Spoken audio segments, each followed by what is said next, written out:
అనగనగా రాజాపురం అనే అందమైన గ్రామంలో రామయ్య, సీతమ్మ అనే ఇద్దరు దంపతులు వ్యవసాయం చేస్తూ ఉంటారు. వీళ్లకి శ్రీను అనే కొడుకు ఉంటాడు. శ్రీనును బాగా కష్టపడి చదివించారు. శ్రీను చదువు అంతా పూర్తయి ఇంటి దగ్గరే ఉద్యోగం కోసం చూస్తూ ఉంటాడు. శ్రీను చాలా మంచి గుణం కలవాడు. నీతిపరుడు, నిజాయితీగా ఉండేవాడు. సీత, ఈ సంవత్సరం వర్షాలు పడక పంటలు సరిగ్గా పండలేదు. అనుకోకుండా వచ్చిన ఈ వాతావరణం వల్ల పంట కాస్త నాశనమైంది. ఈ సంవత్సరం మనం చాలా ఇబ్బందుల్ని ఎదుర్కోవలసి వస్తుంది. అవునండి, ఈ వ్యవసాయమే మనకి జీవనాధారం.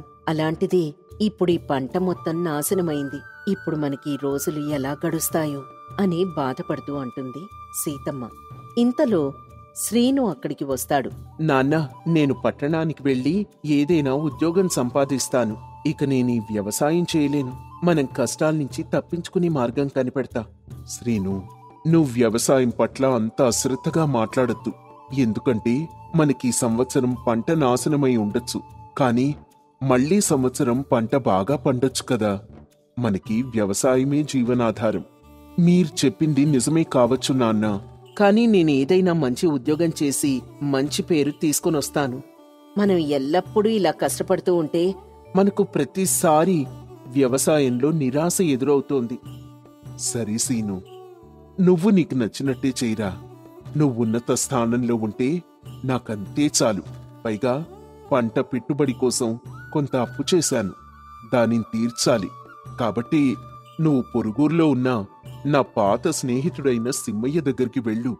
సరే నాన్నా అని చెప్పి పొరుగురికి బయలుదేరుతాడు శ్రీను. శ్రీను అలా అడవి మార్గంలో నడుస్తూ ఉండగా అతనికి ఒక రాజముద్రగల హారం కనిపిస్తుంది. శ్రీను ఆ హారాన్ని చూసి చేతితో పట్టుకుంటాడు. అతను తన చుట్టుపక్కలంతా వెతకసాగాడు. ఈ హారం ఎవరిదై ఉంటుంది అని ఆలోచిస్తూ వెతుకుతూ ఉండగా అక్కడ ఎవ్వరూ కనిపించరు. ఆ హారాన్ని పట్టుకుని పొరుగురులో ఉన్న సింహయ్య ఇంటికి వెళ్తాడు. సింహయ్య శ్రీనుని చూసి ఇలా అన్నాడు. ఎవరు బాబు నువ్వు? ఇలా మా ఇంటికెందుకొచ్చావు? నమస్కారమండి, నేను మీ స్నేహితుడు రామయ్య కొడుకుని. నా పేరు శ్రీను. నాన్నగారు మీ దగ్గరికి వెళ్ళమని పంపించారు అంటూ జరిగిందంతా చెప్పాడు. అవునా బాబు, నువ్వు మా రామయ్య కొడుకువా? అచ్చం మీ నాన్నలాగానే ఉన్నావు. నీ ఉద్యోగం కోసం నేను కూడా ప్రయత్నిస్తున్నాను. ఇంతకు ముందు మీ నాన్న ఒకసారి నీ గురించి చెప్పాడు. ముందు వెళ్లి కాళ్ళు చేతులు కడుక్కొనిరా, భోజనం చేద్దాం. ఈలోపు సింహయ్య భార్య శాంతమ్మ వీళ్ళిద్దరి మాటలు విని అక్కడికొచ్చి, ఎవరండి ఈ అబ్బాయి? మనింటికి భోజనానికి పిలుస్తున్నారు. ఈ అబ్బాయిని మన ఊర్లో ఎప్పుడూ నేను చూడలేదే. లేదు లేదు శాంతమణి, నా పాత స్నేహితుడైన రామయ్య కొడుకు. మన పక్కూరే. చిన్న పని మీద వాళ్ళ నాన్నగారు మన ఇంటికి పంపించాడు. అవునా బాబు? ఎవరో అనుకొని తెలియక అలా అడిగాను. కాళ్ళు చేతులు కడుక్కొని రా బాబు, భోజనం చేద్దాం. అలాగేనండి అంటూ కాళ్ళు చేతులు కడుక్కొని లోపలికి వెళ్తాడు శ్రీను. అలా వాళ్ళిద్దరూ కలిసి భోజనం చేస్తూ కబుర్లు చెప్పుకుంటూ ఉంటారు. ఇంతలో శ్రీను తనకు దొరికిన హారాన్ని చూపిస్తూ జరిగిందంతా చెప్పాడు. సింహయ్య హారాన్ని చూసి, ఇది రాజుగారికి సంబంధించిన హారంలా ఉంది అని చెప్తాడు. అవునా? ఇది రాజుగారిదా? అయితే ఇది రాజుగారికి ఇచ్చేద్దామండి. నన్నక్కడికి తీసుకుని వెళ్ళండి. శ్రీను, ఈ హారం నీకు దొరికింది అన్న విషయం వేరే ఎవరికీ తెలియదు. కావున హారాన్ని నువ్వే ఉంచుకోవచ్చు కదా. వద్దండి, చాలా పెద్ద తప్పు. మనది కాని దాని గురించి ఎప్పుడూ ఆశపడకూడదు. పైగా ఇది పోగొట్టుకున్న రాజుగారు చాలా బాధపడుతూ ఉంటారు. కాబట్టి ఇది మనం రాజుగారికి ఇచ్చేద్దామండి. ఆ మాట విని సింహయ్య చాలా సంతోషించి శ్రీనుని తీసుకుని రాజ్యంలోకి వెళ్తాడు. అక్కడ శ్రీను మరియు సింహయ్య రాజుగారిని కలుస్తారు. శ్రీనును సింహయ్యను రాజుగారు చూస్తారు. సింహయ్యను గుర్తుపట్టి, ఏంటి సింహయ్య ఇలా వచ్చారు? ఇంకా నేనే నీకు కబురు పెట్టి ఇక్కడికి రమ్మని చెప్పాలనుకుంటున్నాను. ఇంతలో ఆ దేవుడు పంపినట్టు నువ్వే వచ్చావు. ఏమైందయ్యా? ఏమన్నా విషయం ఉందా? ఎందుకు కబురు పెట్టాలనుకుంటున్నారు చెప్పండి. ఏం లేదు సింహయ్య, నా వారసత్వంగా ఎప్పటినుంచో ఉన్న హారం వేటకు వెళ్ళినప్పుడు అడవిలో పడిపోయింది. ఎంత వెతికినా దొరకలేదు. నువ్వు ఈ మధ్య ఎప్పుడైనా అడవికి వెళ్తే ఆ హారాన్ని వెతుకుతావని నీతో చెప్తున్నాను, మాటల్లో మర్చిపోయాను. అవును, ఇంతకీ ఈ అబ్బాయి ఎవరు? నీ కొడుకా? నా కొడుకు కాదు రాజుగారు, నా స్నేహితుడి కొడుకు. ఈ అబ్బాయి పేరు శ్రీను. మీకిప్పుడు బాగా కావలసిన వ్యక్తి. ఈ అబ్బాయి నాకు కావలసిన వ్యక్తా? నేనెప్పుడు చూడలేదే ఈ అబ్బాయిని. అయ్యా, ఈ అబ్బాయిని నన్ను కలవమని నా స్నేహితుడు పంపించాడు. మార్గమధ్యంలో అతనికి ఒక హారం దొరికింది. ఆ హారం మీదే అనుకుని మీ దగ్గరికి తీసుకొచ్చాను అని జరిగిన విషయమంతా చెప్పాడు. అప్పుడు శ్రీను రాజుగారితో, నమస్కారమయ్యా. నా పేరు శ్రీను. నాది పక్కన ఉండే రాజాపురం అనే గ్రామం. నేను అడవిలో వస్తుండగా మార్గమధ్యంలో నాకీ హారం దొరికింది అని ఆ హారాన్ని చూపించి జరిగిందంతా రాజుకి చెప్తాడు. అవును, ఈ హారం నాదే. ఇది నాకు వారసత్వంగా లభించిన హారం. ఈ హారం కోసం నేనెంతో మందిని పెట్టి వెతికించాను, కాని ఎవ్వరికీ దొరకలేదు అంటూ ఆ హారాన్ని చూసి సంతోషంతో మురిసిపోతాడు. రాజు, ఇదిగో అయ్యా, మీ హారం మీరు తీసుకోండి అంటూ శ్రీను ఆ హారాన్ని రాజుగారికి ఇచ్చేస్తాడు. శభాష్ శ్రీను, నాకీ హారం ఇవ్వవలసిన అవసరం లేకపోయినా, నీ ఉంచుకునే అవకాశం ఉన్నా సరే నువ్వు ఈ హారాన్ని ఉంచుకోలేదు. నీ నిజాయితీ నాకు నచ్చింది. నీకెంత డబ్బు, బంగారం కావాలో చెప్పు, నీకిస్తాను. అయ్యా, ఈ హారాన్ని నా సొంత డబ్బులతో తయారు చేసి మీకు నేనివ్వలేదు. మీ హారం నాకు దొరికింది కాబట్టి దానిని తీసుకుని నేను నిజాయితీగా మీకు అప్పగించాను. అంతేకాని నాకు ధనం, డబ్బు లాంటివి ఏమీ వద్దయ్యా. మాది చాలా పేద కుటుంబం. ఈ రాజ్యంలో ఎక్కడైనా చిన్న ఉద్యోగం ఇప్పించండయ్యా అని ప్రాధేయపడతాడు. అప్పుడు రాజుగారు, నీలాంటి నిజాయితీపరుడు నా రాజ్యంలో ఉంటే నాకింకేం కావాలి? నాకండగా, భరోసాగా నీలాంటి వాళ్ళు కావాలని నేనెప్పటినుంచో అనుకుంటున్నాను. నీ స్థానంలో ఎవరైనా ఉంటే వాళ్లకు నచ్చింది కోరుకుంటారు.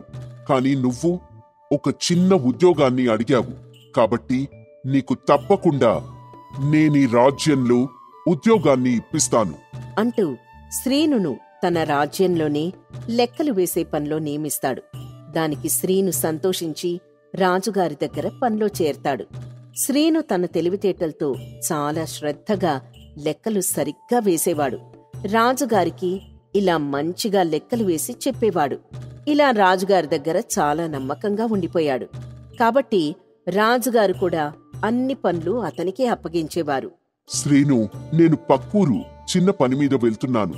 నేను 2 రోజుల వరకు రాను కాబట్టి ఈ రాజ్యానికి నువ్వే రాజుగా ఉండాలి అంటూ రాజుగారు ఒకసారి పక్క ఊరికి వెళ్తారు. ఆ రాజ్యంలో ఎప్పట్నుంచో రంగడు రాజు దగ్గర గుమాస్తాగా పనిచేస్తూ ఉంటాడు. శ్రీను వచ్చినప్పట్నుంచి రాజుగారు రంగణ్ణి సరిగ్గా పట్టించుకోవడం మానేస్తారు. అది చూసి రంగడు రాజు లేని సమయంలో రాజ్యంలో ఏదో దొంగిలించి శ్రీనుకి మాట తెప్పించాలని, ఈ రాజ్యం నుంచి వెళ్లిపోయేలా చేయాలని తన మనసులో అనుకుంటాడు. ఒకరోజు రంగడు, ఏంటి శ్రీను, రాజుగారు కనిపించడం లేదు? నువ్వు రాజుగారి గదిలో ఏం చేస్తున్నావు? రాజుగారు పక్కూరి ఏదో పనిమీద వెళ్లారు. రాజుగారు వచ్చే వరకు నన్నే ఈ రాజ్యాన్ని చూసుకోమని చెప్పారు. అవునా శ్రీను? అయితే ఇప్పుడు రాజుగారు లేరన్న మాట అని అంటూ తన మనసులో చాలా సంతోషిస్తాడు. నేను రాజ్యమంతా ఒకసారి చూసుకొనొస్తాను, నువ్విక్కడే ఉండు అని రంగడికి చెప్పి వెళ్తాడు శ్రీను. ఈలోపు రంగడు రాజుగారి ఉంగరాన్ని దొంగిలిస్తాడు. రంగడి గురించి శ్రీనుకి ముందే తెలుసు కాబట్టి బయటికి వెళ్లేటట్టు నటించి బయటే ఒకచోట దాక్కుంటాడు. రంగడు ఉంగరం తీయడం శ్రీను చూస్తాడు. శ్రీను బయట్నుంచి లోపలికొస్తాడు. రంగడితో శ్రీను, అరే రంగా, నేను బయటకు వెళ్ళినప్పుడు ఎవరైనా ఇక్కడికొచ్చారా? ఎవరూ రాలేదు సీను. మరిక్కడ పెట్టిన ఉంగరం కనిపించటం లేదు. ఎవరూ రాకపోతే ఎవరు తీసుకునుంటారు అని అడుగుతున్నప్పుడు రంగడి మొహంలో భయం కనిపిస్తుంది. కాళ్ళు చేతులు వణుకుతూ ఉంటాయి. అదేమో నాకు తెలియదు శ్రీను. ఇంతకు ముందు ఎవరైనా వచ్చి ఆ ఉంగరాన్ని తీసుకుని వెళ్లారేమో. నేను వెళ్లేటప్పుడు ఉంగరాన్ని ఇక్కడే పెట్టి వెళ్ళాను. నువ్వేమైనా తీసావా? శ్రీను, నేను దొంగాళ్లా కనిపిస్తున్నానా నీకు? నాకంటే వెనక వచ్చి రాజుగారి దగ్గర మంచి పేరును సంపాదించావు కాబట్టి నీకీ మధ్యన పొగరెక్కువ అవుతుంది. అరే రంగా, నువ్వు అబద్ధం ఆడుతున్నావు. నేను బయటికి వెళ్లకుండా దొంగచాటుగా ఆ ఉంగరాన్ని నువ్వు తీయడం చూశాను. కాబట్టి నిజాయితీగా ఉంగరాన్ని ఇచ్చేసేయ్. లేదంటే రాజుగారి దగ్గరికి తీసుకుని వెళ్ళి నీకు ఉరి శిక్ష పడేలా చేస్తాను. అప్పుడు రంగడు సిగ్గుతో తల వంచుకొని, శ్రీను, నన్ను క్షమించు. నాకంటే నువ్వే మంచి పేరును సంపాదించావని కుళ్ళు బుద్ధితో రాజుగారి దగ్గర నీకు చెడ్డ పేరు తీసుకురావాలని ఈ పని చేశాను. ఇంకెప్పుడు ఇలాంటి పని చేయను అంటూ శ్రీను కాళ్ల మీద పడతాడు. అప్పుడు శ్రీను, మనల్ని రాజుగారు నమ్మకంతో ఈ రాజ్యంలో పెట్టుకున్నారు. అలాంటప్పుడు ఆ నమ్మకాన్ని మనం నిలబెట్టాలి. రాజుగారు మనల్నందర్నీ ఒకేలా చూస్తారు. నీతిగా నిజాయితీగా ఉంటే రాజుగారి దగ్గర మంచి ఫలితం లభిస్తుంది అని రంగడికి బుద్ధి వచ్చేలా 2 రోజులు పోయాక రాజుగారు మళ్లీ రాజ్యానికి తిరిగొస్తారు. అలా కొంతకాలం గడిచింది. ఒకరోజు శ్రీను అడవిలో వెళ్తూ ఉండగా మార్గమధ్యంలో అతనికొక వ్యక్తి కనిపిస్తాడు. అతనొక చోట ఏడుస్తూ కూర్చుంటాడు.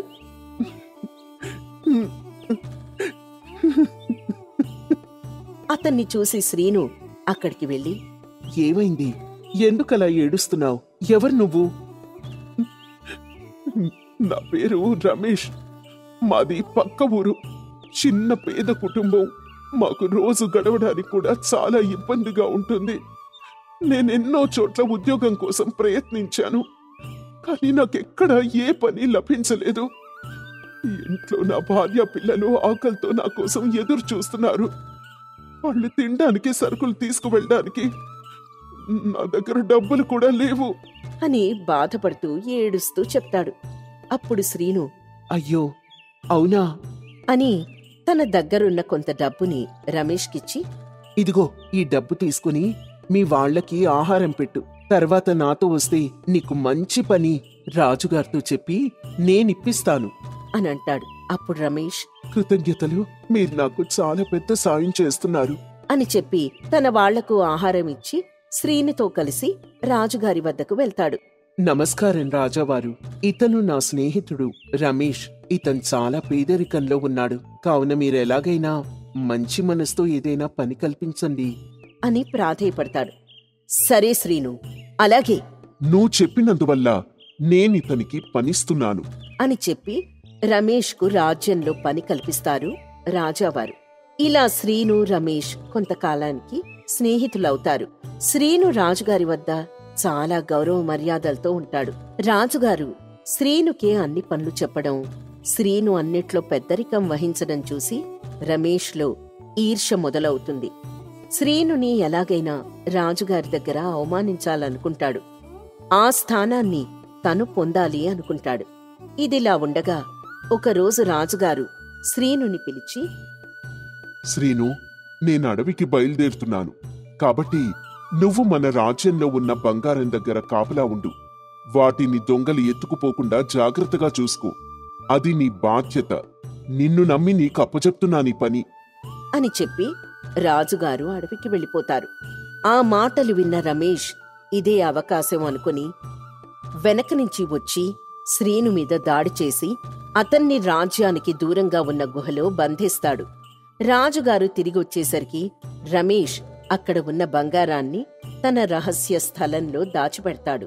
తర్వాత రమేష్ కట్లతో రాజుగారికి కనిపిస్తాడు. మహారాజా, మీరా శ్రీను చాలా నిజాయితీపరుడని, నమ్మకస్తుడని పని అప్పగించారు. కాని అతను చాలా అత్యాశతో ఇక్కడ ఉన్న బంగారాన్ని దోచుకెళ్లి అడ్డుపడ్డ నాపై దాడి చేశాడు అని అంటాడు. అప్పుడు రాజుగారు, శ్రీను ఇలాంటి పని చేస్తాడంటే నేను నమ్మలేకపోతున్నాను అని కూర్చొని ఆలోచిస్తూ ఉంటాడు. ఇంతలో అక్కడికి శ్రీను శరీరం మొత్తం గాయాలతో ఒక ముసలాయన సాయంతో చేరుకుంటాడు.